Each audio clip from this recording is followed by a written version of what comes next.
C'était la nuit que j'ai prié Dieu que les militaires nous arrêtent pour que je quitte dans cet état-là parce que j'allais mourir. C'était l'enfer pour moi. Est-ce que dans tout ça, tu as eu à faire des choses contre tes valeurs, mais que tu as été obligé de faire peut-être pour survivre? J'étais obligé de regarder pendant qu'il violait une fillette. Et ils étaient 12. Et j'entendais la voix de la fille jusqu'au matin. Elle n'a pas dormi, j'ai pas pu dormir. Et je ne pouvais pas me battre, je ne pouvais rien faire pour la traverser. Là où moi je suis tombé, c'était une vis sortie. Ah ouais. Parce qu'il y avait des vis. Je ne sais pas actuellement s'ils coupent ces vis-là. Mais il fallait m'asseoir dessus. Comment est-ce que tu fais pour à nouveau avoir confiance aux gens? Comment est-ce que tu perçois l'humain? Qu'est-ce que les gens qui vivent ici ne comprennent pas sur des personnes qui arrivent de manière clandestine? Qu'ils soient noirs ou blancs, qui vivent ici, pensent que c'est les mêmes raisons qui nous amènent. Avoir de l'argent, être avec des filles blanches et puis partir.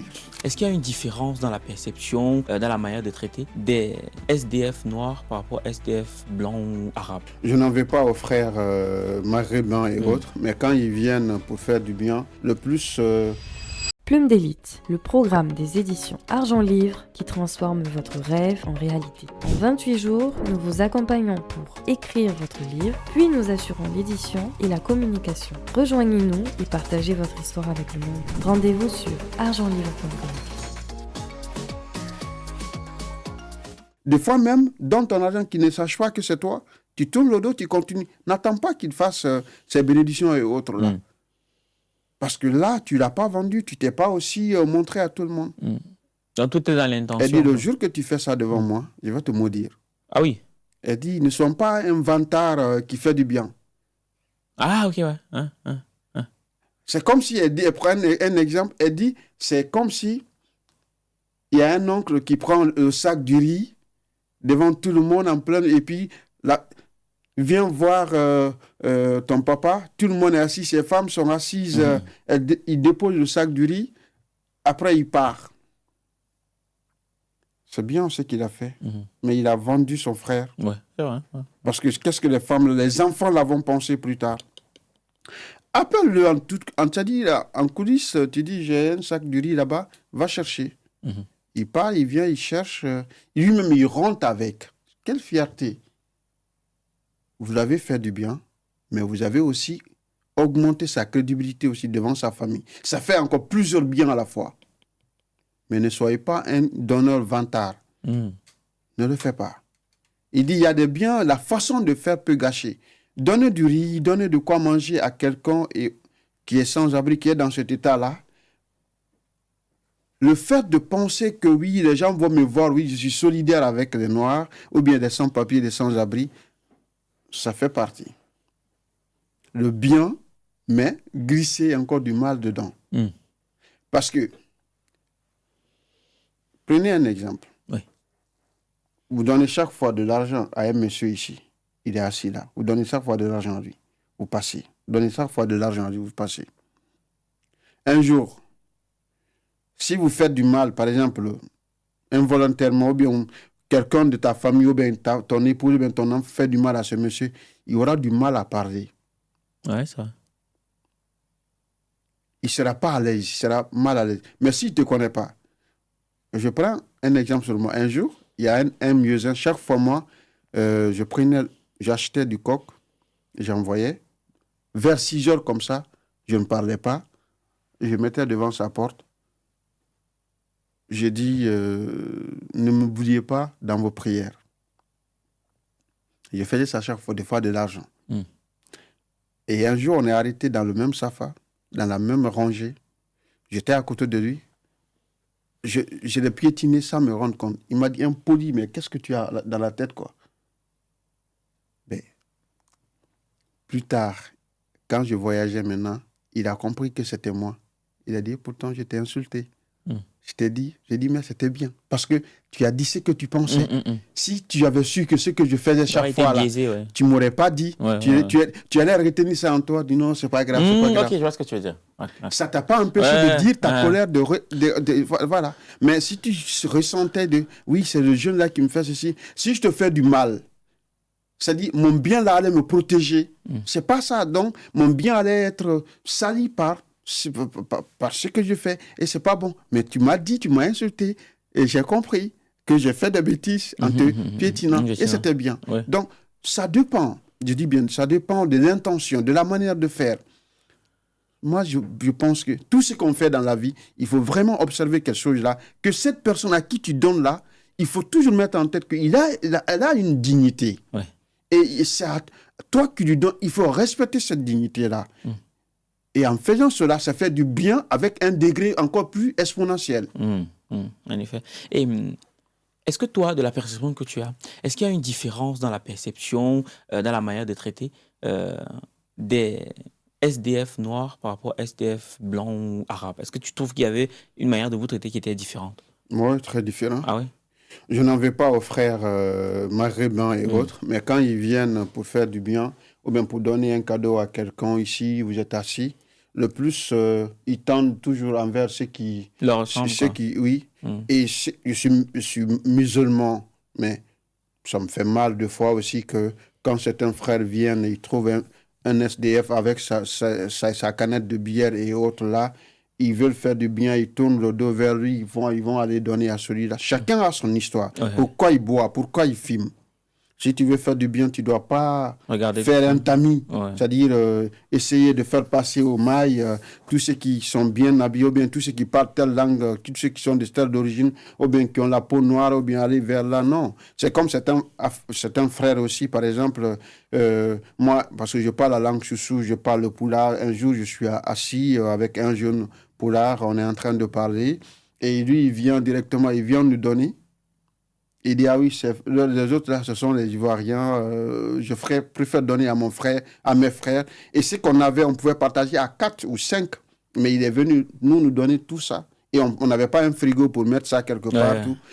Mais moi, me connaissant, j'ai dit à mon homme, tu sais, moi, je n'aime pas tout ce qu'on vient. Et tout ce qu'ils viennent de faire aussi, c'est pas bon. Mais les frères qui sont là-bas, on va partager.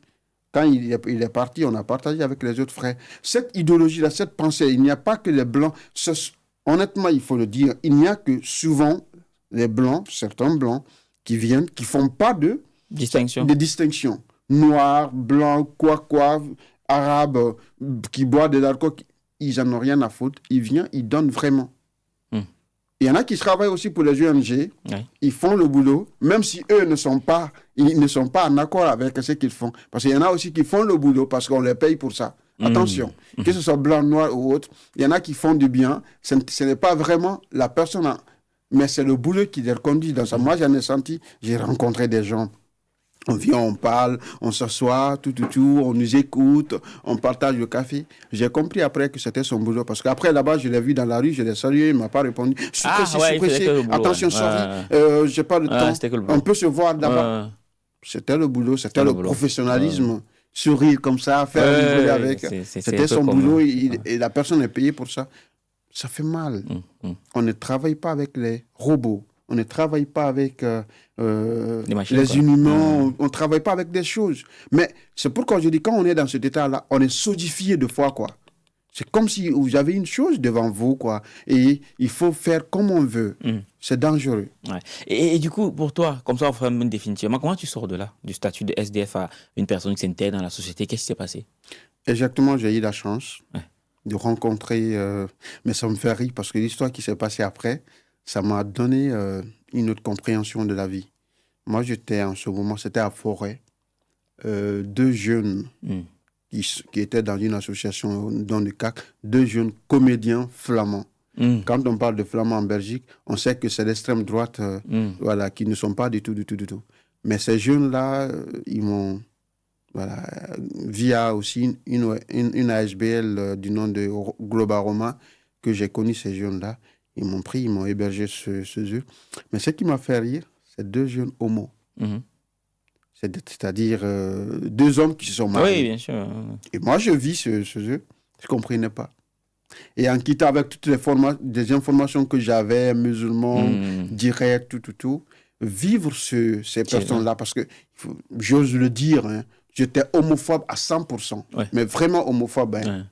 Et vivre dans la maison de ces jeunes-là m'a fait beaucoup réfléchir. Comment je vais prier là? Je suis sorti plusieurs fois pour aller prier dans le parc, mais il y a une dame qui m'a recadré. Rapidement, à la maison, j'ai fait presque 3 jours, je n'arrivais pas à prier comme il le faut. Et je ne pouvais pas leur dire, il y avait quelque chose de cache-cache. Quand ils viennent, je pars là, ou bien quand je les voyais, des fois, ça me crasse. C'était comme ça. Et un jour, j'ai ma maman au téléphone. Elle me demande, tu as mangé, mon fils? J'ai dit, oui, j'ai mangé.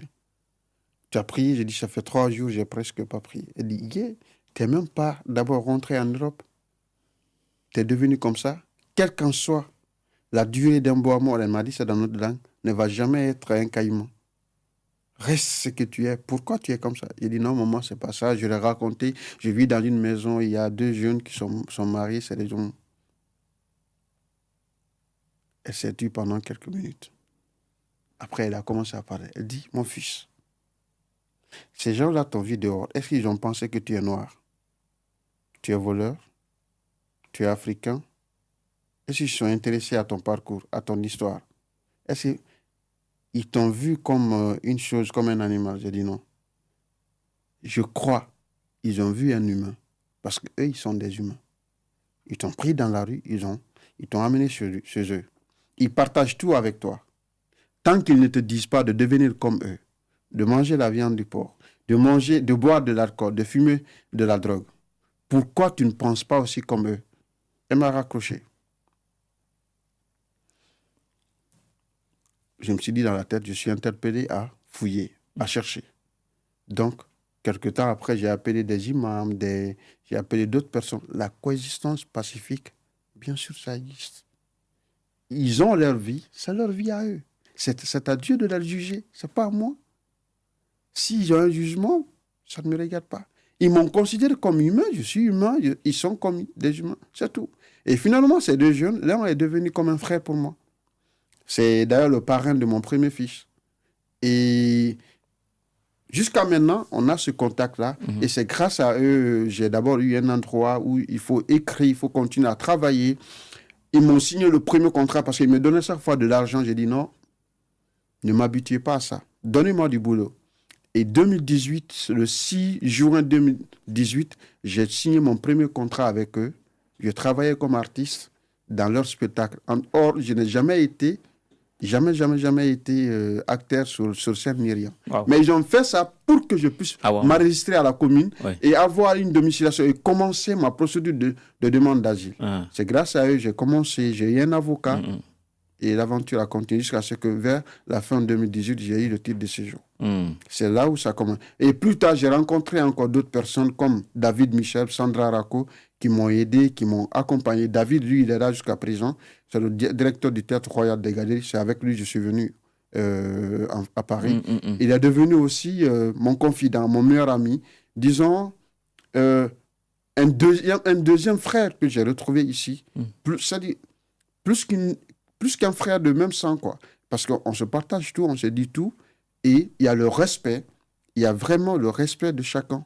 De façon réciproque. D'accord, ok. Mais c'est excellent ça. C'est excellent ça. Et au-delà de ça, quand même, j'aimerais qu'on sorte de là.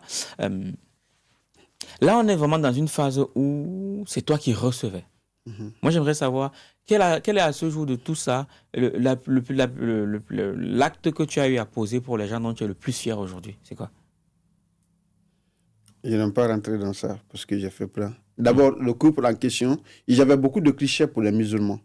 Ils avaient beaucoup de choses. Mais des fois, on pouvait discuter jusqu'à 4 heures du matin. Des fois, 2 heures, 3 heures, 4 heures du matin. On est en train de discuter sur des sujets sensibles de l'islam que eux, ils avaient comme vision, comme homophobie et autres là, qu'ils avaient, et sur les extrémistes, sur les gens qui viennent faire des kamikazes et autres, les terroristes. Ils avaient plein d'idées comme ça qui faisaient qu'ils n'avaient pas ce contact-là avec les musulmans. Ouais. Et avec nos échanges, ils ont compris plein de choses. Parce que l'un d'entre eux m'a dit que moi aussi, mes parents sont racistes, sont homophobes. Ouais. Mes parents n'aiment pas les homos, et moi je suis homo. Mes parents n'aiment pas les noirs. Et qu'est-ce qui me fait rire des fois? Pendant les fins d'année, il prend mon fils, le premier, il l'amène et il prend son téléphone. C'est qu'il dépose mon fils sur les genoux de sa mère, bien de son papa. Il regarde, comme on dit, c'est mon fils. Après, il me dit, tu vois, Kouroua. Mais finalement, ça a été aussi une autre leçon aussi pour cette famille. Et ça a évolué. Donc, ça a changé plein de choses, leur façon de voir plein de choses. Et il y en a parmi mes connaissances là, il y a eu plein de débats, plein d'échanges, et j'ai apporté, parce que dans une amitié, il faut toujours se poser la question, qu'est-ce que j'apporte? Oui, bien sûr. Il ne faut pas que non seulement tu sois celui qui, c'est-à-dire qui est servi Et qui en prend amitié. tout le temps, oui. C'est dangereux. Parce que c'est aussi une position d'infériorité. Et moi, j'ai toujours dans mes amitiés, si vraiment je sens que moi, je suis toujours dans cette position d'infériorité, je m'éloigne. C'est très dangereux. Parce que ça t'empêche. C'est comme ce que je disais tout de suite là, par rapport à un sans-abri ou bien un sans-papier, et qu'on lui rend service chaque fois. C'est pourquoi, moi, ça j'avais oublié de dire, quand tu veux aider un sans-papier, sans-abri, je pense que si tu as la capacité ou la chance ou ce qu'on dit le privilège white, si tu as ça, de l'aider à ce que, pas ce qu'il sort là-bas de son état là, mais à ce qu'il aille travailler, gagner de lui-même, tu l'as tout donné. C'est ce que je disais chaque fois à tous mes amis. Vous n'allez pas continuer à m'acheter des sandwichs, à m'envoyer au cinéma. Il faut que je vous invite des fois. Il faut qu'on part aussi, on s'assoit dans un resto, on commande, moi je paye. Oui. Mais s'il n'y a pas ça, je ne peux pas répondre à toutes vos invitations à chaque fois.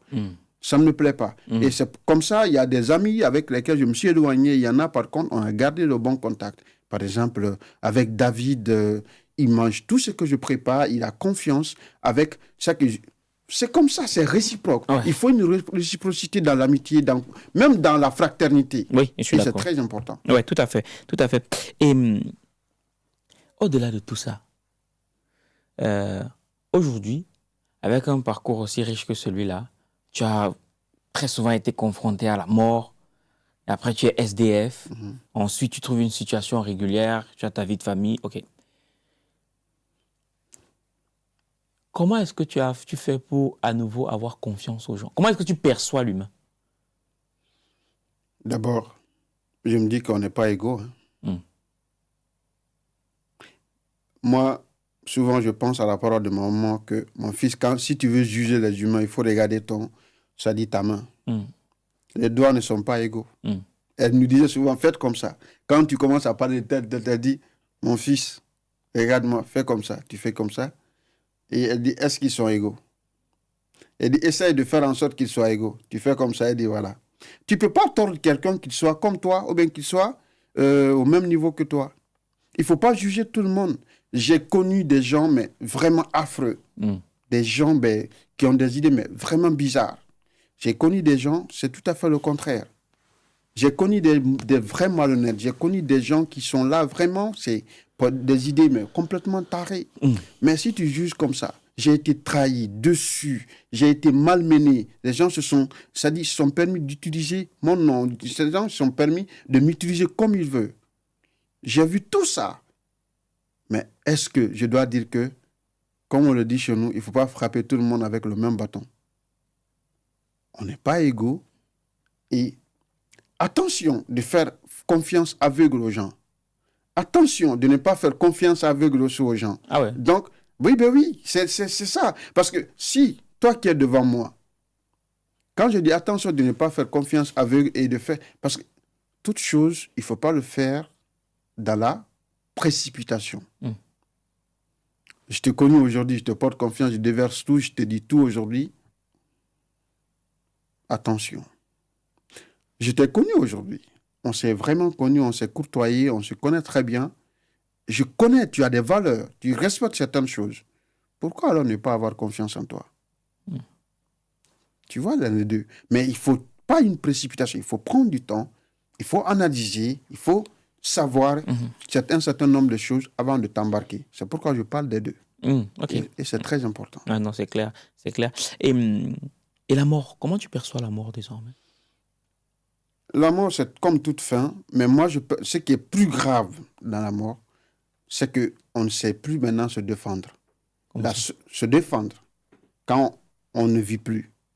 Mais qu'est-ce qui peut nous permettre de se défendre quand on est mort? C'est les actes. Ah, c'est vrai, ça veut dire. Le bon sens, les zones qu'on a partagées autour de nous, tout ce qu'on a fait avec les autres, c'est ce sont ces choses-là qui peuvent nous défendre quand on n'est plus dans ce monde-là. Et c'est pourquoi, maman nous dit souvent, arrange-toi que ton nom puisse te défendre quand tu ne vis pas. Yes. Ouais, c'est fort, ça. Elle dit tout ça. C'est fort. Et elle nous dit une fois que, et quand elle nous regarde, elle pleure. Je dis, maman, pourquoi? Elle dit que depuis que vous, les grosses têtes, là, vous êtes rentrés dans ma vie, j'ai abandonné plein de choses. Je ne me tape plus maintenant la poitrine pour dire qu'un ami ne peut pas me faire ça. Jamais, jamais, comme ça. Mais depuis que vous êtes rentrés dans ma vie, j'ai peur. Et j'ai peur pourquoi? Parce que je dis, qu'est-ce que je vais laisser pour vous comme image? Pas l'argent, pas les choses comptent en banque. Mais quand les gens disent de moi que ça dit, vous soyez fiers, c'est ça ma peur. Et tant que je ne meurs pas, tout ce que je suis en train de faire, j'ai peur qu'une seule chose arrive dans ma vie qui va glisser tout ça à la mal. Donc j'ai peur pour ça. L'héritage que je veux vous rester, que vous gardez de moi, c'est que les gens vont raconter seulement ce que j'ai fait comme du bien. Et à chaque fois que je vous regarde, j'ai peur. Mais quand j'étais seul, je n'avais pas besoin de ça. Je ne pensais même pas à tout ceci. Mais qu'est-ce que les gens peuvent dire en montrant mes enfants du doigt? Ok, d'accord, je vois un peu le truc. Il y a ce qu'on appelle être fier quand on dit le nom de ton papa, de ta maman. Il y a ce qu'on appelle quand on dit le nom de ton papa, tu fuis. Des fois même, tu ne le connais pas. Et quand tu vois un enfant dire, ah, tu es le papa de Roger. Tu es le fils de Roger. Non, moi, ce n'est pas Roger. C'est que son papa n'avait pas une bonne réputation. C'est vrai. Parce qu'un voleur potentiel, est-ce que partout, celui qui a été tué parce qu'on l'a pris quelque part en train de violer, de cambrioler les gens, tout. Est-ce que son enfant serait fier de se réclamer comme étant descendant de tel? Non. Elle dit, ma peur, c'est ça. C'est pourquoi quand je vous regarde chaque fois, j'ai les larmes aux yeux. Parce que je me bats pour que que vous gardiez ça. Surtout ce que j'ai vécu. Et, ok. Et toujours allant dans le même sens, qu'est-ce que ce parcours, le fait d'être confronté à la mort à répétition, a changé dans ta perception de la mort? Est-ce que ça a changé quelque chose sur l'idée que tu avais de la mort? Comme toute fin, au début, je pensais... Et cette idée de l'enfer qui nous attend, tout, mais mon parcours, et avec le fait de frôler chaque fois à la mort, j'ai eu plusieurs perceptions dessus. D'abord, je me suis dit que toute mort a d'abord une cause, que peut-être nous les croyants, on va appeler destin. Il y a des bêtises qu'on fait dans la vie, ça te rattrape, tu meurs avec ça. Même il y a des maladies qu'on chope, c'est à cause de nos bêtises. Mais vu qu'on est trop musulman, ou bien on est trop chrétien, ou bien on est trop croyant, on met tout sur la tête de Dieu. Et moi, ça me fait mal. C'est d'abord la première perception que j'essaie de m'éloigner. On commet une bêtise, tout de suite, on dit, ah oui, c'est Dieu. On fait ceci, du bon, on dit, ouais, c'est Dieu. Mais alors, si on rabat tout sur Dieu, qu'est-ce que nous faisons alors? Or, Dieu nous a donné une intelligence. Il nous a donné une compréhension, il nous a donné une force. Il nous a fait comprendre qu'on n'est pas comme des fous. Aujourd'hui, moi, je travaille avec les trisomiques, je travaille avec les personnes double diagnostic. Je dis, on a de la chance. Et ils n'ont pas ça. Penser que oui, je dois éviter ça, je dois faire cela. Ils n'ont pas ça, ils n'ont pas de croyance, ils ne connaissent même pas c'est quoi la croyance. Et nous avons toute cette faculté-là. Et on se permet de tout rabattre sur Dieu. Je dis souvent même que c'est la plus grosse arnaque que beaucoup de religieux, beaucoup de croyants font le plus souvent. C'est-à-dire, je prends un exemple palpable. Un jeune qui sort avec une fille, tu la malmènes, tu fais tout avec elle, elle se donne corps et âme, par amour, elle se donne tout. Excuse-moi, mais j'utilise toujours cette expression. L'imbécile finit par dire que allez épouser une autre, soit disant que ouais, Dieu n'a pas voulu, c'est le destin. Tu as fini de gâcher la vie de cette fille. Tu l'as détruit complètement. Ah oui, c'est mes parents qui n'ont pas voulu, parce que tu n'es pas ma femme, Dieu a voulu comme ça. Donc, Dieu veut que tu fais complètement du mal aux gens, tu termines de bousiller la vie de cette fille, et puis après, tu épouses une autre. C'est comme les filles aussi.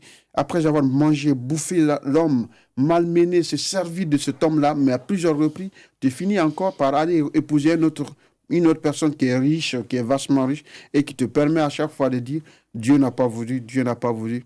Il y a, oui, tu vas dire avec ta croix « Dieu n'a pas voulu », mais il y a ta bêtise dedans. Oui, il y a ta décision dedans. Et je pense que nous devons arrêter c'est-à-dire, quand on est mourant, parce qu'on est tous appelés à mourir, il faut qu'on arrête vraiment d'accuser, de penser ainsi, de faire des choses comme ça, de me remettre tout sur la tête de Dieu. Je préfère quelqu'un, un homme musulman, un non-croyant qui dit que ah oui, c'est mes bêtises à moi. Qu'un croyant qui dit que oui, c'est Dieu qui a voulu. Oui. Parce que c'est l'arnaque déjà. C'est là où ça commence. Tout à fait. Je te rejoins tout à fait. Et aujourd'hui, qu'est-ce que les gens qui vivent ici ne comprennent pas sur des personnes qui arrivent de manière clandestine?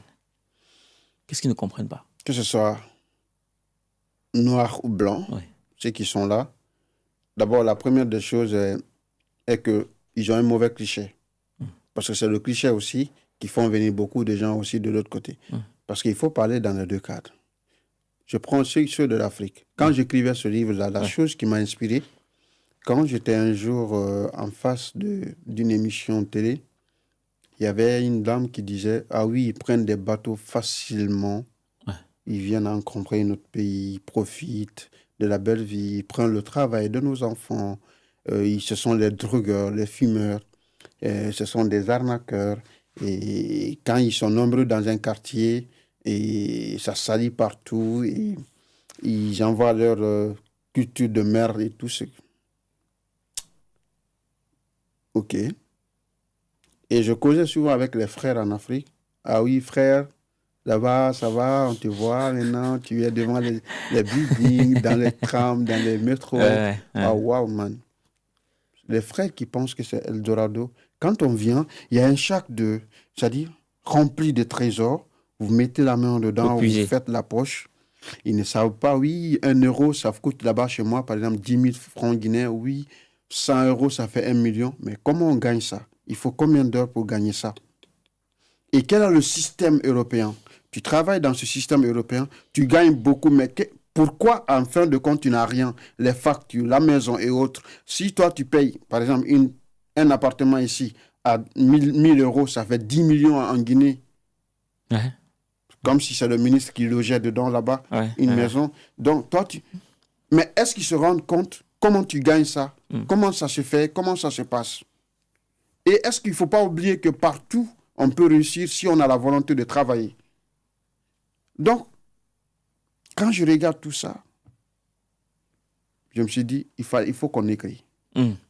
Il faut que nous racontions. Il ne faut pas qu'on se laisse, que d'autres personnes qui n'ont pas vécu racontent notre histoire à notre place. Il faut que nous prenions l'initiative nous-mêmes d'écrire pour que les gens comprennent ce qui se passe, pour qu'ils sachent ce qu'on vit avant d'être là. Et c'est ce qui fait que les clichés montent, ça monte. Et c'est pourquoi d'ailleurs je n'aime pas qu'on m'appelle migrant. Si nous savons très bien la définition qu'on donne, quand on prend le dictionnaire ou bien quand on regarde sur Google, tu ne vas pas appeler quelqu'un migrant. Parce que même dans la procédure, on t'appelle migrant tant que tu n'as pas de papier. Quand tu as c'est-à-dire la documentation, on t'appelle maintenant réfugié. Réfugié, ah ok, d'accord. Pourquoi cette connotation? Les Ukrainiens, je n'ai rien contre eux. Mais ils sont appelés déjà réfugiés depuis le départ, sur compte de toutes sortes de violences. Et la grande solidarité quand ils viennent. Ils sont réfugiés depuis le départ et pour toujours réfugiés. Nous autres, migrants. Et quand tu prends la première définition qu'on donne, c'est ce qui fait que beaucoup de gens déjà ont du cliché sur nous. Dans le dictionnaire, sur l'Internet. Après, ici, tu essaies de voir, tu vas voir que migrants, expatriés pour des raisons économiques. C'est des insultes. Donc, on vient tous ici pour des raisons économiques. Bien sûr, dans la boîte, il y a ceux qui viennent pour des raisons économiques. Mais tout le monde n'est pas comme ça. D'autres viennent aussi pour beaucoup d'autres choses. Ceux qui sont dans les pays en guerre et tous ceux qui sont... Bien sûr. Donc, il ne faut pas mettre tout le monde dans le même sac et fermer le sac. Pourquoi les clichés montent? Parce que, les politiques racontent n'importe quoi. Les visites guidées racontent n'importe quoi. Les sondages qu'on fait avec tous ceux qui s'en suivent racontent n'importe quoi. Et surtout, ceux qui n'ont pas marché aussi ont beaucoup de clichés, qu'ils soient noirs ou blancs, qui vivent ici, pensent que c'est les mêmes raisons qui nous amènent. Avoir de l'argent, être avec des filles blanches, et puis partir. Énorme. Et si tu devais décrire l'Europe à une personne qui n'est jamais venue en Europe, tu lui dirais quoi? Je ferais la même chose comme je l'ai fait au Maroc quand je suis allé récemment là. Parce que quelqu'un m'a dit, mon ami, tu as vu le film de Io Capitano? Non, moi, je n'ai pas vu. Oui. Non, j'ai dit, Ah, ok, ouais, c'est l'action qui Io Capitano, c'est 2 jeunes Sénégalais qui quittent au Sénégal, qui s'embarquent vers la Libye. Ça raconte notre histoire. Et après, il y a un qui est devenu mannequin international. Ça, c'est déjà même hors film. Et l'autre aussi, ça va. Ils disent, ce film-là, déjà, il y a un cliché. Oui. C'est comme il y a un film qui est sorti ici aussi, que l'histoire de Suleiman. Oui, j'ai vu. Quand j'ai regardé, j'ai compris directement ceux qui ont subventionné voulaient faire sortir quelque chose entre Africains, ce qui se passe, comment on se traite, comment. Mais de l'autre côté là, on ne sort pas. Et comment on ment aussi. Dans ce film-là, on montre que oui, beaucoup d'entre nous, on vient, on ment. Il y a des histoires qui se montrent toutes pièces. Donc, ce qui nous donne c'est-à-dire des négatifs, ont raison, parce qu'il y a plusieurs choses. C'est ce qu'on veut faire savoir. C'était le message. Et Io Capitano, le monsieur se dit, mais tu as vu, ils ont vécu tout ça, ils sont rentrés en Europe, ils sont vachement riches, ça va. Donc, maintenant, pour répondre à ta question, je me dis que je ne suis pas là ni pour encourager, ni pour décourager quelqu'un. Je veux raconter la réalité, ma réalité, mon vécu. À toi de penser. De l'Europe, de l'Afrique. C'est que... Parce que qui suis-je pour empêcher quelqu'un de dire de ne pas venir? Est-ce qu'à l'époque, quand j'ai décidé de quitter mon pays, et quand j'ai décidé en Libye de traverser, qui pouvait m'empêcher de ne pas venir? D'ailleurs, même quand je venais en Belgique, j'ai une amie, elle m'a dit la vérité. Fran, la Belgique, c'est pas comme l'Italie, c'est pas comme la France. Ne viens pas. Je ne l'ai pas écouté. Et quand je suis venu plus tard, elle m'a vu dans les radios et autres, elle dit, et pourtant tu as reçu. J'ai dit, mais c'est toi qui avais raison, c'est toi qui m'avais dit la vérité. Si tu ne m'avais pas dit la vérité ce jour, si tu me disais de venir et que je vivais tout ce que j'ai vécu, j'allais te dire que tu es un menteur. Donc, il faut juste ce que je raconte, ma vie, mon livre, ce que je dis, à quiconque de juger, de prendre ce qui est, voilà, de ce qui lui est profitable. Mais je ne vais jamais quand même dire quelque chose de façon extravagante ou bien juste pour me faire aimer parce qu'il y a ceci, il y a cela. Non. Donc, pour résumer en 2 mots, s'il faut présenter l'Europe alors à une personne qui n'a jamais vu l'Europe, tu lui dirais quoi? C'est bien, c'est pas bien, tout est beau, tout est rose. Tu dirais quoi en 2 minutes? Je dirais que si tu viens pour travailler, vraiment travailler, tu auras la paix du cœur. Mais ce n'est pas ce que tu penses de l'Europe.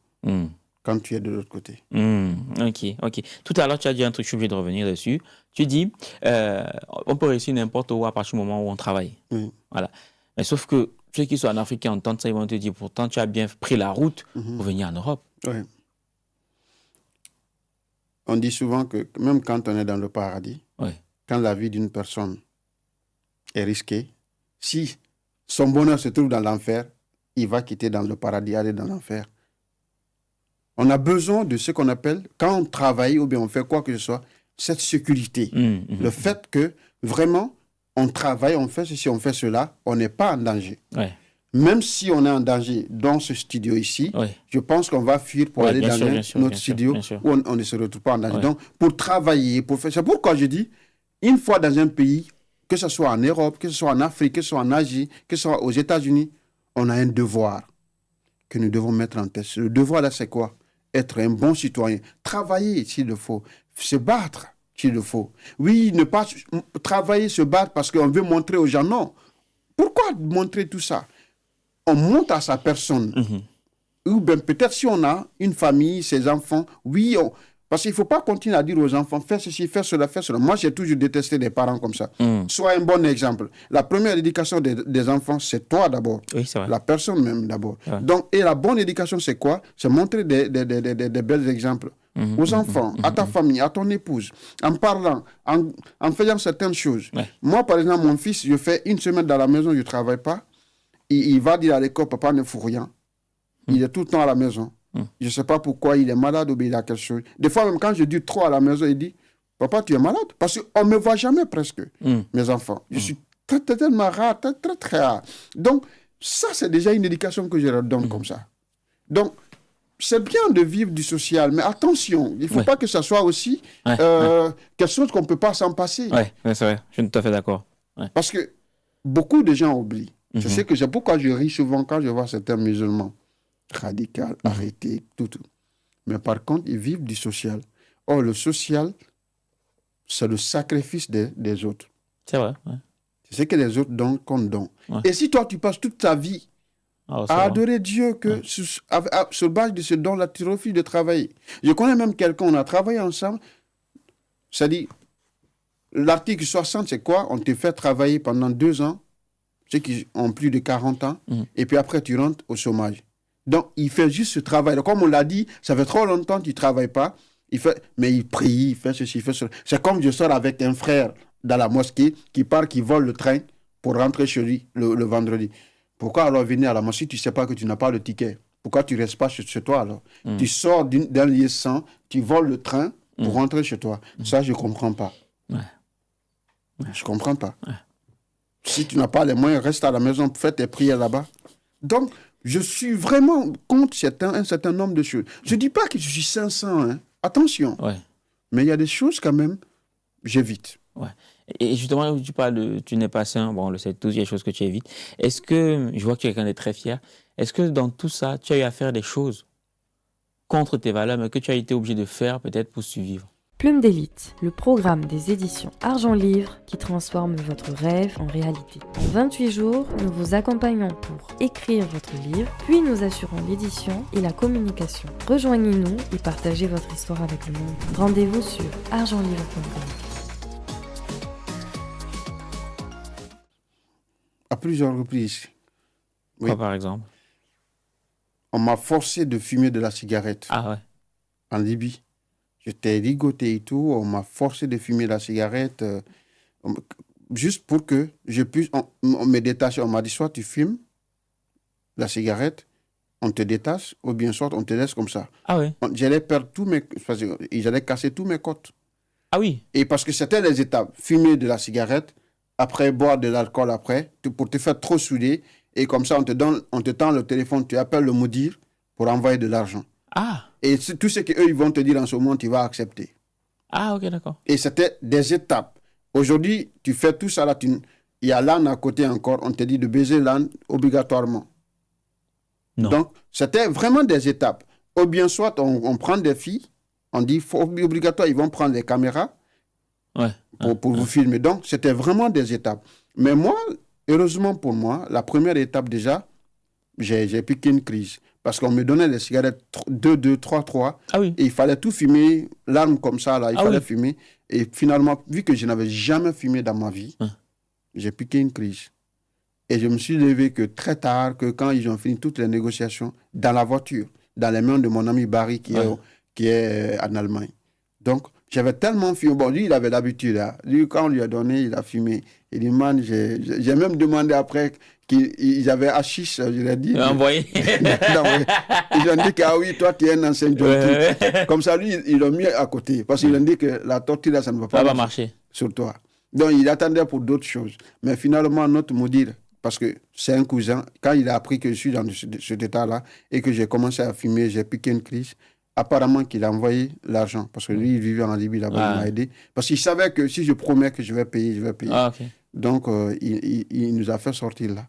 Mais moi, c'est ce qui m'a épargné les suites. Donc, ça, et aussi sur le désert aussi, j'étais obligé de regarder pendant qu'il violait une fillette. Ils étaient 12. Et j'entendais la voix de la fille jusqu'au matin. Elle n'a pas dormi, je n'ai pas pu dormir. Et je ne pouvais pas me battre, je ne pouvais rien faire. Parce que c'était la première fois qu'on fait. Mais la deuxième fois, je ne me suis pas laissé faire.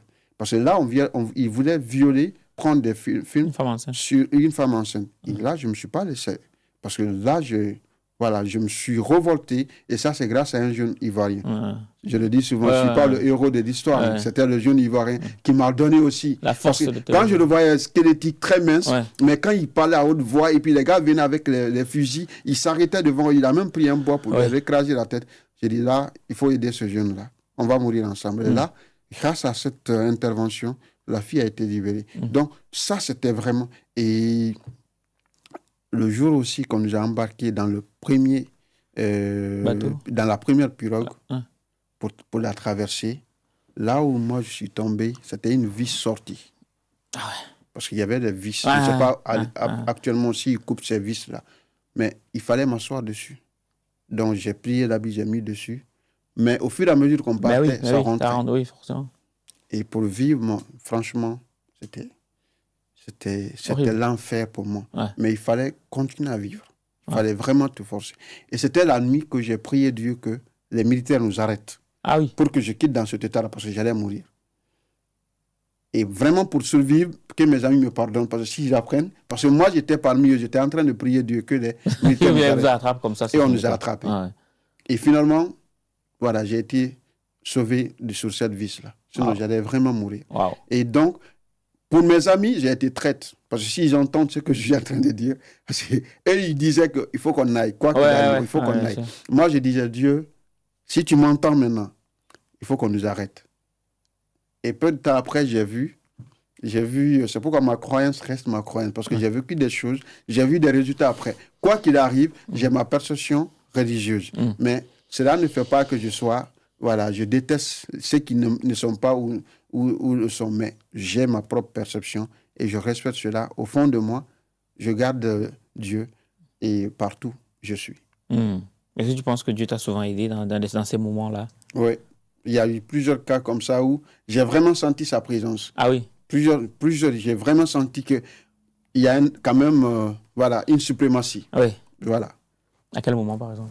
Je parlais tantôt de ce cas-là. Ah oui, de ce cas-là, oui. Au Mali, encore, ça, c'est bien avant mon voyage même. Un jour, il y a une inondation vers Sebeninkoro. C'est un coin, quand en rentrant, les Maliens qui vont écouter savent le coin. Il y a un pont là-bas et il y a l'eau qui vient submerger. Il y avait une boîte à l'époque en face qui s'appelle Massina. Et l'eau a submergé partout. Apparemment, il y a un serpent bois, mais grave, qui est en bas. D'ailleurs, même le matin, on a vu les petits serpents. Déjà, on a dit que ce sont comme on dit souvent, les enfants du serpent en question.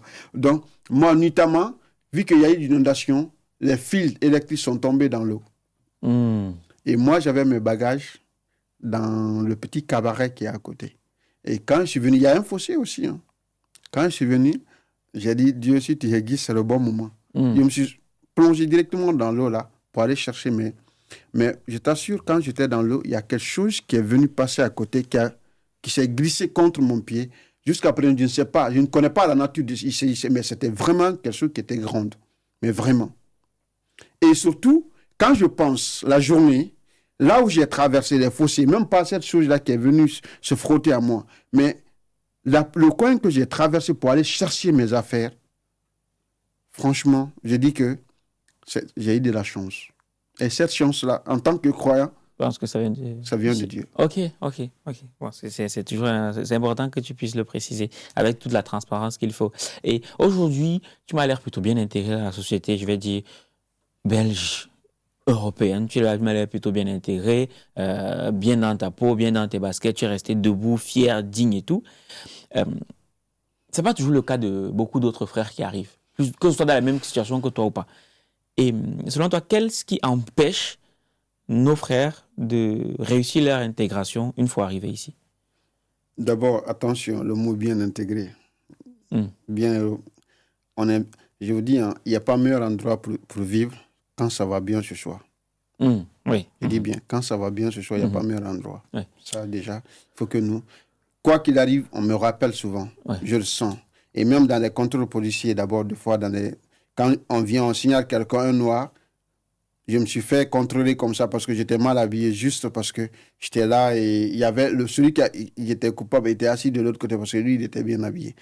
Donc, il y a eu plusieurs fois, et les descentes policières et autres, je n'en veux pas aux personnes corps habillées, mais par contre, il y a beaucoup de clichés sur les gens quand tu es déjà noir. Donc, quoi qu'il arrive, même au boulot, partout où tu pars, dans la recherche d'emploi, plein de choses. Franchement, quand ça va ce choix, je pense que on n'aurait pas vivre quand même tout cela. Cela ne veut pas dire aussi que ça ne se trouve pas en Afrique. On est d'accord. Je vois déjà certaines violences, certaines manifestations. Mais je me dis que l'Africain, est-ce qu'on doit se rappeler qu'il y a les mêmes violences chez nous? On a la chance ici aussi qu'ici, il y a des droits qui sont vraiment observés. Mais attention. Donc, pour revenir à ce que tu viens de dire, c'est que pour certains de nos frères, c'est que d'après mes remarques, moi je dis que la première chance que j'ai eue, c'est que j'ai eu ce coup de marteau-là sur ma tête chaque fois, la parole de ma maman. À chaque endroit, à chaque moment, je me sentais toujours comme si elle est là, en face de moi, en train de me regarder. Oui. Et quand j'ai eu la responsabilité familiale, c'est-à-dire quand j'ai eu des enfants, à chaque fois que je rentre, j'ai envie de faire quelque chose. Quand je pense à eux, ce sont mes invités spéciaux. Si je faisais des conneries, des trucs avant, eux, ils ont besoin de quelque chose, comme ma maman maintenant. J'ai compris maintenant là, c'est que ma maman, pourquoi elle pleurait chaque fois, elle nous regardait. Qu'est-ce que nous allons garder d'elle? Qu'est-ce que les gens vont garder d'elle? Et moi, aujourd'hui, c'est ma pensée. C'est ce qui essaye de m'aider à... Mais pour les autres, je connais beaucoup de gars qui ont sombré dans l'alcool. Parce que psychologiquement, il y a des gens qui sont faibles. Oui. Et pour se réparer cette faiblesse-là, ils ont envie d'aller fumer. Oui. Psychologiquement, il y a des gens qui sont faibles. Pour réparer cette faiblesse, ils ont envie d'aller chercher une fille, d'aller dans les borderies, tout. Pour eux, c'est une drogue. Donc, en un mot, il y a des gens, pour réparer cette faiblesse psychologique, il faut qu'ils aillent vraiment trouver une drogue. Et ça peut être n'importe quoi pour vraiment se soulager. Je connais beaucoup de frères aujourd'hui en Belgique qui sont dehors. Je les ai connus avant, mais ils ont, depuis à l'époque, ils avaient ce problème-là. Ils sortaient pour aller vraiment se saouler. Pour eux, c'était le moment pour eux pour traverser. Moi, d'abord, ma première drogue, pendant que je travaille, c'est comme si j'oubliais tous les pensées. Je suis concentré en ce moment. C'était d'abord la première des choses qui m'a sauvé. Et quand je veux aller vers quelque chose, c'est comme si aussi j'ai ma maman devant moi, comme un miroir, en train de m'observer.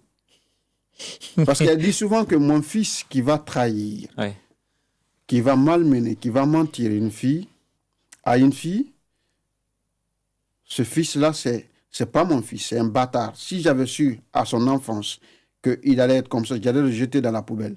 Ta mère, elle était trash. Hein. Elle dit souvent que si tu voles pour te nourrir, t'es pas mon fils. Je regrette de t'avoir eu. Moi, qu'avant de me marier, à chaque fois je dis à un moment, je veux me marier, vite. Elle dit non, t'es pas prêt. Et un jour, je lui ai demandé pourquoi. Elle m'a dit que parce que tu es égoïste. Un papa égoïste ne peut pas être un bon papa. Toi, tu veux porter ce qui est plus joli. Toi, tu veux manger ce qui est plus doux. Or, quand tu maries la fille d'autrui, tu dois tout faire pour que tout ce que toi, tu aimes là, tu partages équitablement. Et s'il faut même plus même avec elle. Et quand tu as des enfants, ça devient deux grandes responsabilités. Même si elle doit travailler, tu ne dois pas penser parce qu'elle travaille que toi, tu es sauvé. Non. Tu dois penser que tu dois te battre pour les deux, les enfants et elle. Parce que c'est comme une étrangère dans ta vie. Bien sûr, vous partagez ce côté amoureux-là. Mais si tu es égoïste, elle dit souvent, ce sont ce papa-là que tu vas voir. Il va aller dans un restaurant, manger plus de 400 000. Bon, 400 000, ça fait ici 40 € dans un restaurant et venir fâché à la maison, s'asseoir, il ne veut pas jouer, il dit que sa femme prépare très mal, il ne veut pas tout. Mais c'est qui ça? Et tu vas le voir, lui, il est tout le temps bien habillé avec les habits. C'est pourquoi quand je vois certains de nos frères, leurs enfants à l'école, j'ai du mal. Il est dans une voiture chère, il est très bien habillé et tout, mais tu vois ces enfants, des choses de 2 €, 3 €, ou bien des fois des habits déchirés, ou bien la même chaussure toute l'année, et tu vois ces investissements et autres là. Je ne comprends pas quoi. Parce que j'appelle ça aussi, pour moi, c'est aussi de l'égoïste. Oui. L'enfant doit être plus dans le besoin que toi. Donc, il y a tout ceci. C'est pourquoi je disais chaque fois à un moment, je me dis non. Mais quand j'étais prêt, elle m'a dit un jour, oui, tu peux. Parce que tu as commencé à penser aux autres, à penser à autrui, à réfléchir ce que l'autre a besoin. Et c'est très important. Et donc, je me dis ça chaque fois. Et donc, on fait comment alors pour s'intégrer? Pour se faire une place? Des belles rencontres d'abord. Ouais. Et il faut surtout aussi croire que chaque jour, c'est une réalité. Demain, ça serait une autre. Et il faut savoir le fait que de te droguer, de te mettre dans les vices et autres là ne va pas arranger. Il faut savoir qu'on est venu ici pour quelque chose. Et cette chose-là, c'est parce qu'on a fui quelque chose qu'on vient ici, tout est fini. Il faut se mettre en tête que c'est un départ. Oui, c'est vrai ça. C'est un départ. Ouais. Ça change tout. Je dis souvent même pour un peu paraphraser quelqu'un, c'est le début du commencement. C'est vrai. Et il ne faut pas blaguer avec ça. Et il faut aussi savoir que chaque personne venue d'un autre pays, pour résider dans un autre pays, tu es une image. C'est vrai, Tu viens partager quelque chose. C'est un ambassadeur. Oui, un ambassadeur. Si tu ne fais pas, c'est pourquoi on dit chez nous que chaque enfant est l'ambassadeur de sa famille. Donc, tu viens pour montrer quelque chose. Si vraiment tu montres quelque chose de mauvais, on va dire que d'où tu viens, tu es comme ça là-bas. Oui, c'est vrai. Oui, tout à fait. Donc, à cause de toi, c'est pourquoi je dis, à cause de certains migrants, beaucoup d'autres migrants ont des problèmes, ont des clichés. Donc, il faut avoir cette pensée-là dans la tête, que tu as un objectif, tu as quelque chose, c'est-à-dire que tu as fait quelque chose et tu dois éviter de tomber dans les mêmes choses ici, dans les mêmes situations, dans les mêmes réalités. Et c'est très important. Donc, si on a, je dis en un mot, il faut avoir cette prise de conscience de son état, de d'où tu viens et de ce que tu dois faire. Si on a ça dans la tête, avec un objectif clair, je pense qu'on va s'en sortir. Je pense aussi. Et au-delà de ça, comment est-ce que les Caucasiens te perçoivent? Est-ce que quand tu les rencontres, on te perçoit toujours comme le petit noir qu'on doit aider? Ça dépend qui est en face de moi. Ça peut être un noir, un afro-descendant, ça peut être un blanc. Parce qu'il y en a toujours. Il ne faut pas que se réserver seulement sur les Toubabs. Ça dépend. Et ça dépend aussi l'image que je renvoie à la personne. Si je me fais le pitoyeux... Qui fait pitié, le petit noir qui fait pitié. Alors, les gens vont me traiter ainsi. Si je me fais avec des valeurs, j'aurai toujours cette image-là aussi. Parce que il ne faut pas blaguer avec sa dignité, je le dis partout. Il ne faut pas blaguer avec sa dignité devant quiconque. Et pour conserver cette dignité-là, il faut savoir et connaître tes limites et la limite des autres. Et quand ils franchissent cela, il faut leur montrer que c'est trop. Par exemple, je disais tantôt, j'ai fini une interview, je suis venu pour partager un message. Quelqu'un qui vient à côté de nous qui me dit « T'es intelligent, hein? On sent que tu as épousé une femme blanche. » C'est un cliché qui est là. Mais est-ce que je dois aussi frustrer la personne en répondant? Il a dépassé. Elle a du moins dépassé une limite. Je dois montrer cette limite-là, mais à ne pas exagérer aussi. Il est vrai que des fois, sous l'effet de la colère, je passe, j'abuse. C'est pourquoi souvent, maman me dit souvent, quand tu te fâches, va te coucher dormir.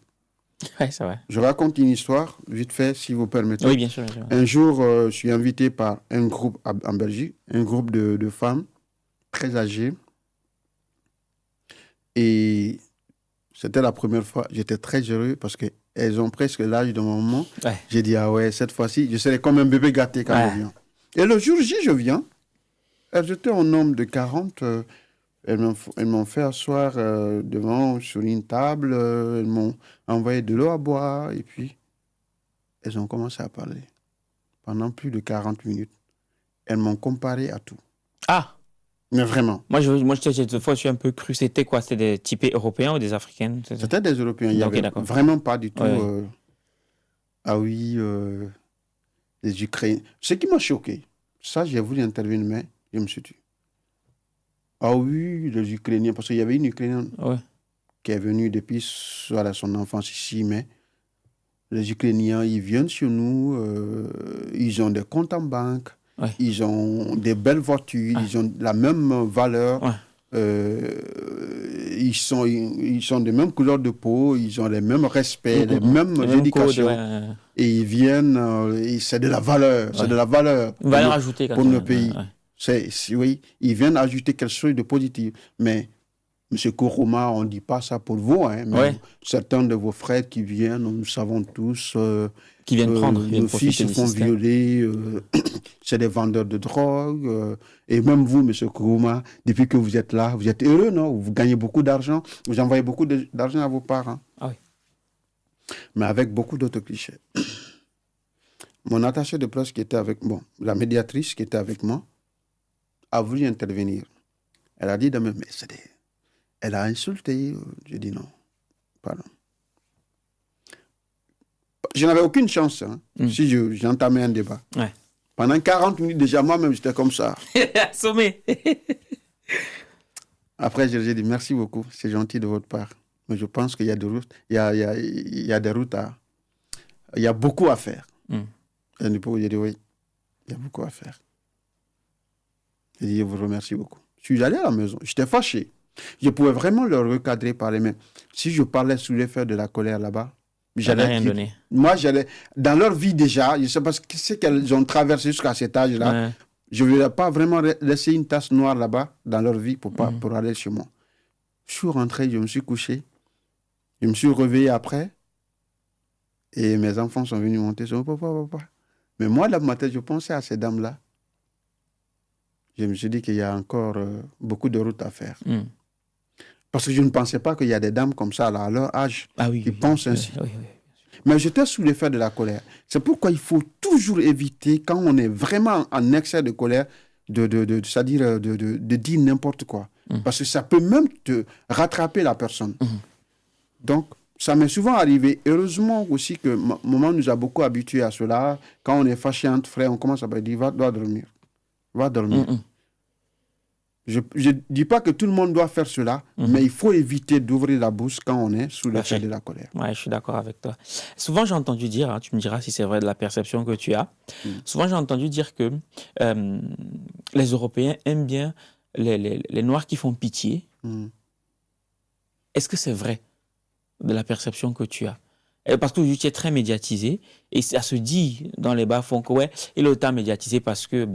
entre autres, son histoire fait pitié, ça attire de la complaisance et tout. Est-ce que la perception que tu as, c'est ça? Moi, j'ai une perception différente, mais je peux comprendre aussi. Parce qu'il faut dire que ce n'est pas que là, c'est depuis... On ne va pas continuer, bien sûr, à accuser la colonisation, mais il y a l'image qu'on a donnée de l'Afrique ici. J'ai enseigné quelque temps ici, en Europe. L'histoire qu'on fait comprendre aux jeunes, même les Africains qui sont nés ici, je vous assure, vous causez avec eux deux fois, ils ont tendance à dire que ce sont les petits chiens qui sont sous les arbres là-bas qui ne connaissent rien. C'est vrai. Les Noirs, imaginez les Noirs qui sont nés ici. Et même des fois, quand ils vont en Afrique là-bas, ça dit, cet niveau de classe qu'on leur met souvent, hiérarchisation là, et même leurs pensées, quand ils causent avec quelqu'un qui est né là-bas, parce qu'ils pensent qu'ils sont plus intelligents que toi. Et même quand tu viens de l'Afrique, tu causes avec certains jeunes, certains Africains ici, tu trouves... Bon, imaginez déjà qu'entre Africains, à plus forte raison avec un Blanc, les images qu'on diffuse, les films qu'on regarde, maintenant dans les films, on a commencé maintenant à intégrer ces clichés-là maintenant. Quelqu'un soit dans le film, tu vas voir un Noir ou bien... Donc, avec... les comédiens ont commencé à comprendre maintenant qu'il faut des rôles dignes du nom. Pas qu'un Arabe qui va toujours être un dealer, ou bien un Noir qui va être le mendiant et tout. Donc, voici ces clichés-là, c'était ça. Mais c'est à nous vraiment de changer cette chose-là. Mais si nous continuons encore à nous victimiser, c'est-à-dire à accepter cela, à nous montrer comme ça, en amitié avec les gens, c'est affreux. Donc, c'est que ça va être de génération en génération. Je pense que ça, c'est pas... On dit souvent que ce n'est pas ceux qui nous observent, ceux qui viennent vers nous, qui vont changer cela. C'est à nous de changer cela. Mais il ne faut pas non plus faire l'arrogance aussi. Parce que, oui, être africain, il ne faut pas aussi en faire de trop. Il faut être tout simplement ce qu'on est, simplement. Et puis, montrer aux gens aussi que je ne peux pas me laisser faire comme. Je suis humain, vous êtes humain comme moi, vous avez des valeurs, j'ai des valeurs. Je respecte les tiennes et respecter les miennes, c'est tout. Et on s'arrête là. Quand tu franchis, et puis je te montre, voilà, il ne faut pas. Et maintenant, je pense que ça pourrait être un début de changement petit à petit.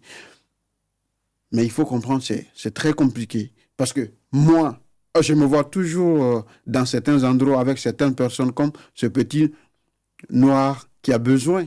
J'ai fini un spectacle. Il y a la dame qui vient vers moi.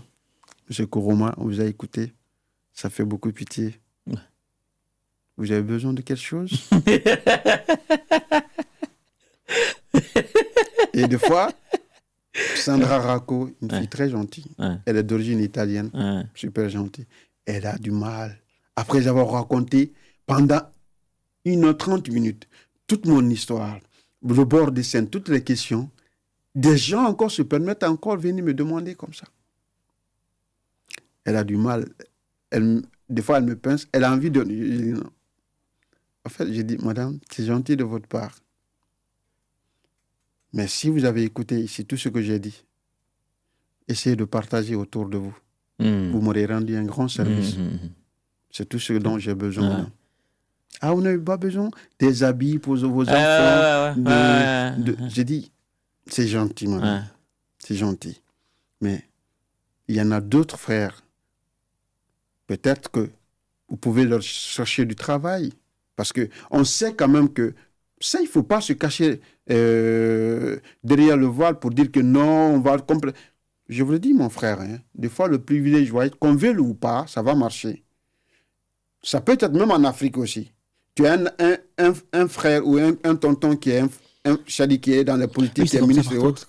C'est partout. C'est partout, c'est humain. Mais il faut savoir mettre des limites. Oui, bien sûr. Il faut pas abuser non plus encore, qu'on soit le misérable, toujours, quoi. C'est ça aussi, quoi. Il ne faut pas. Moi, j'ai des amis, on a des codes, on a des limites, on a des principes, on respecte cela. Et je connais des amis aussi qui sont comme ça. Mais quoi qu'on fasse, on est en Europe. Par exemple, je dépose mon diplôme et mon CV dans 50 endroits pour chercher du travail. On me refuse dans 50 endroits, mais dès qu'il y a un ami qui vient intervenir, mon CV est déjà fait. On n'a même pas besoin de regarder mon CV. Bien sûr, c'est humain. Dans ce cadre, disons, c'est un acte qui est là, mais qui est positif, parce que c'est un travail que je cherche. Mais pas non plus c'est-à-dire gagner des miettes avec quelqu'un pour faire le petit africain. Ouais. Et rester dans ça. Ça, c'est dangereux. Oui, en effet, je confirme. Entre guillemets, ce sont entre guillemets des cadeaux empoisonnés. Parce que ça nous enferme justement dans ce cercle. Ok, la personne vient en mode, bon, ça fait pitié, ouais. Est-ce qu'on peut faire quelque chose, je vais te donner des habits. Mais dans l'inconscient collectif, ça construit l'idée comme quoi les pauvres petits Africains qui souffrent qu'on vient aider. Voilà. Et du coup, on ne peut pas parler d'égal à égal. Parce que derrière, on dit, qu'est-ce qu'il va venir me dire? Puisque c'est un petit Africain que j'ai aidé. C'est pour ça que je voulais que tu t'entendes là-dessus. Ok, on arrive pratiquement au terme de notre échange. Et j'aurais 2 dernières questions à te poser. La première, c'est que tu es l'un des rares des invités que je reçois sur le plateau qui a déjà quand même fait plusieurs plateaux. Et justement, lorsque on a fait tous ces plateaux-là et qu'on est autant médiatisé, comment ça se passe avec les femmes?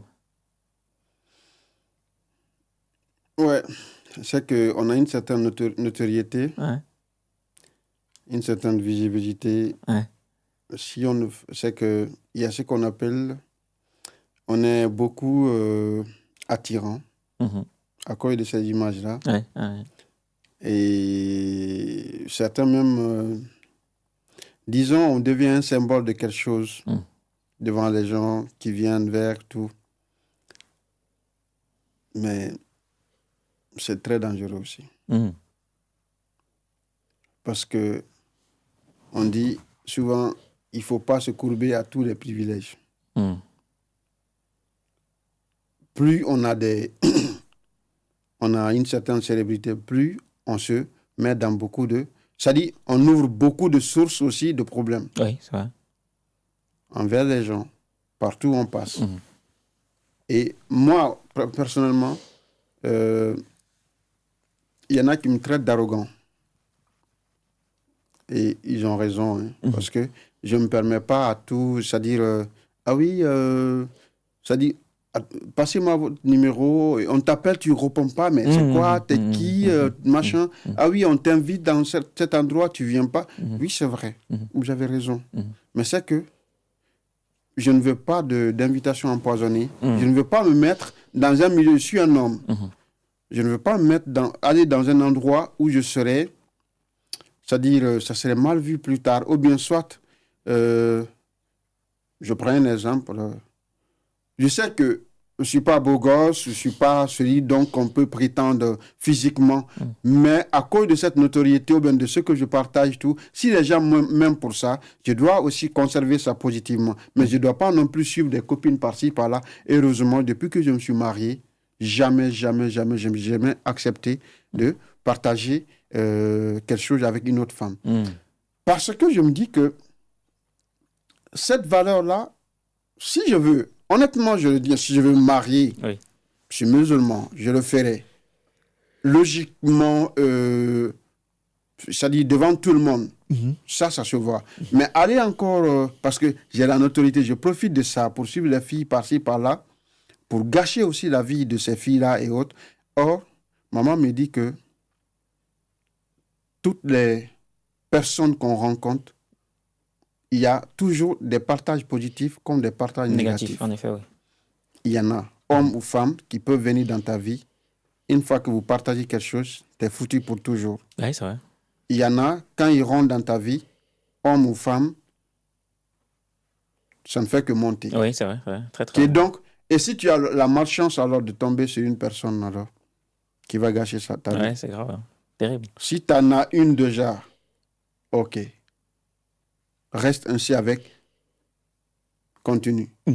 Si tu veux le faire de façon officielle, rien ne t'empêche. Si tu as une qui t'aime tel que tu es, qui veut que tu l'épouses, comme on dit en berbère, khalas, il n'y a pas de problème. Mais en coulisses, par-ci, par-là, parce que tu as une notoriété, les filles te veulent, ils peuvent prendre ton numéro, ils veulent te rencontrer, que tu es une bombe à retardement. Donc, moi, franchement, honnêtement, je ne me vois pas comme si vraiment cela m'a apporté quelque chose de notoriété. Parce que, heureusement, je passe inaperçu partout. Je ne me réclame pas comme écrivain ou bien quelque chose quelque part. Partout où je pars. Seulement en Afrique, quand je suis allé récemment, je vous dis entre parenthèses, il y a une histoire qui s'est passée. Je suis allé voir ma maman, toujours au Mali. Ouais. Je suis descendu en Guinée, j'ai pris. Quand je suis allé, j'ai mis mon passeport de côté. Ouais. Mon passeport belge. J'ai pris la carte d'identité guinéenne. J'ai tout changé dessus. J'ai commencé à voyager. De la Guinée au Mali, au Sénégal, en Côte d'Ivoire, j'ai vécu tout ce que j'ai vécu avant de venir, que j'ai raconté dans mon livre. Les frontières, la façon dont on soutient l'argent aux gens, la façon dont on malmène les gens, les propos. J'ai vécu tout ça de nouveau en 2025, là, au mois de juin. Et j'arrive en Côte d'Ivoire, à la frontière. J'avais une carte, un carnet, qu'on appelle ici carnet de santé, que j'ai pris à Sigiri. Et moi, je suis très fier. Je dis, bon, j'ai tous les documents. On me dit, même si vous avez tous les documents, il faut payer 25 000. Je dis, mais monsieur, j'ai tous les documents. Le monsieur a pris mon carnet. Il a dit, mon frère, on t'a tellement eu, on t'a mougou. J'étais choqué. J'ai dit, mais monsieur, vous êtes violent. Hein? Vous êtes violent. Il dit, vous les étudiants, là, parce que dans ma carte, c'est écrit étudiant. Vous les étudiants, là, avec votre français, là, vous pensez que c'est quoi? On va te montrer ici que la personne qui a fait ton carnet, il t'a mougou même. J'ai dit, ah bon? J'ai dit, ouais, démontrez-moi. Il avait raison. On m'a donné un faux carnet, on m'a délivré un faux carnet en Guinée. Ah merde. On a mis le cachet des enfants, la maternité dans mon carnet. Et pourtant, j'ai payé le double. On m'a mis en garde à vue. Ah oui. Pendant 1 heure, le bus même est parti. Non. Il y a un monsieur qui m'a remarqué, qui m'a regardé. Je te connais parce que je n'avais plus. C'est pourquoi quand je voyage souvent, j'enlève les cheveux.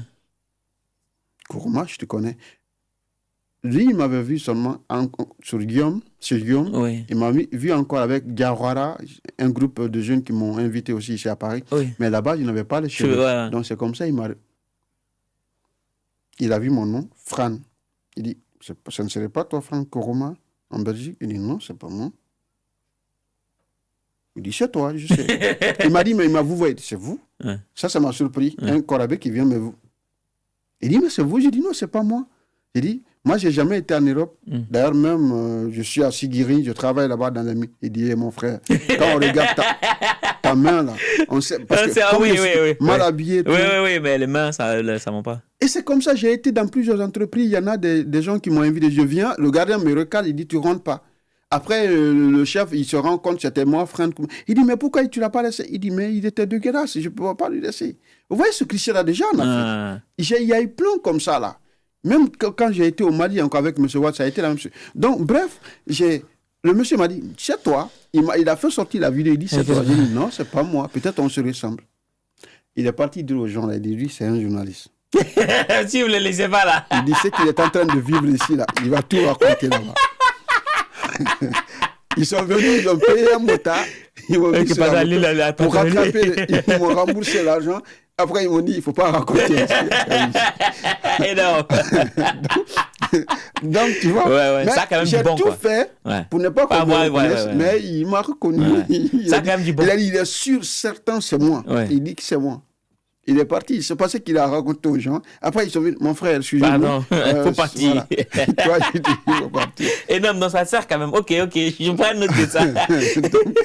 Donc, merci en tout cas de nous avoir partagé ça. Donc, je vais te poser une dernière question qu'on t'a, je pense, jamais posée. Si tu devais aller au restaurant avec 3 personnes, vivantes ou décédées, qu'est-ce que tu inviterais? Ah ouais. 3 personnes vivantes ou décédées. Ouais. D'abord ma maman. Ouais. Toujours. Pourquoi? Parce que tout ce que je suis aujourd'hui, c'est grâce à elle. Ça, Et un ami qui est là avec moi, David, qui est venu, David Michel, parce qu'on a traversé plein de choses, lui et moi. Malgré que nous soyons de cultures différentes, de couleurs de peau différentes, de plein de choses différentes, mais aujourd'hui, on est vraiment, vraiment proches. Et David Michel, partout, je pense que je vais l'inviter. Partout.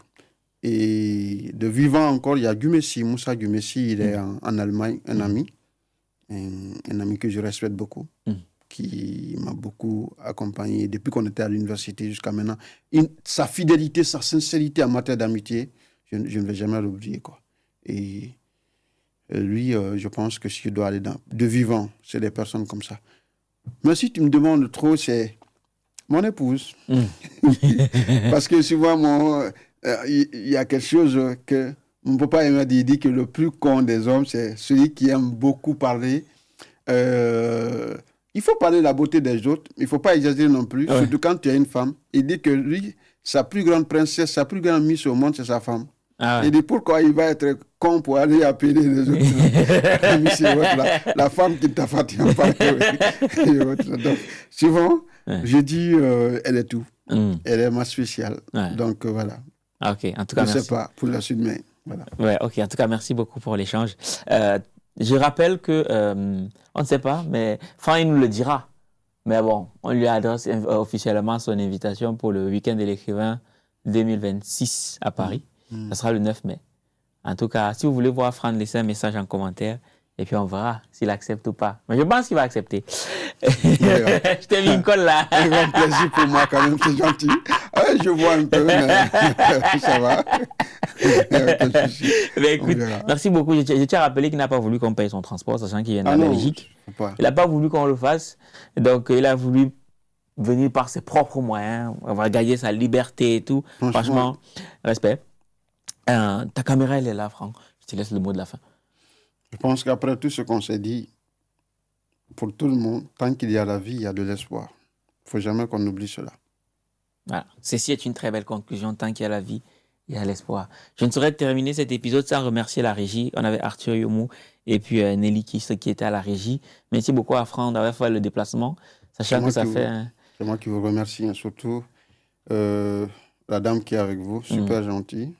Je pense que je vais garder cette image de vous trois, et de ce bel échange. En tout cas, merci beaucoup Franck. En tout cas, tu as fait le déplacement. Ce plateau n'a rien à voir avec les grands plateaux que tu as eu à faire. Donc, merci en tout cas d'avoir fait le déplacement. Cela étant dit, ma personne personnelle, tu connais, si tu auras aimé, laisse-nous un petit message en commentaire. On te met le livre de Franck dans le premier commentaire ou dans la description. Prends le temps de le lire. Au-delà du parcours, j'aimerais surtout que tu retiennes la leçon de vie qu'il y a derrière cela. On n'est pas en train d'encourager l'immigration clandestine. Toutefois, chacun a son histoire. Et ça, aujourd'hui, c'était l'histoire de Franck Ourouma, son expérience. Et on n'a pas voulu seulement mettre en avant son parcours, mais surtout la personne qui porte ce parcours-là. Parce que comme je le disais en amont, le danger, c'est de t'enfermer, de résumer ta vie au fait que tu as eu à avoir ce parcours-là, ce que tu as eu à vivre, alors qu'il y a beaucoup plus de choses que tu as à nous partager. Donc on a essayé tant bien que mal de mettre en avant l'humain qui a vécu ces choses-là, mais qui aussi apporte sa lumière au monde aujourd'hui. Cela étant dit, si tu aurais aimé, dis-le nous en commentaire et on se donne rendez-vous au prochain numéro. Minakano. Plume d'élite, le programme des éditions Argent Livre qui transforme votre rêve en réalité. En 28 jours, nous vous accompagnons pour écrire votre livre, puis nous assurons l'édition et la communication. Rejoignez-nous et partagez votre histoire avec le monde. Rendez-vous sur argentlivre.com.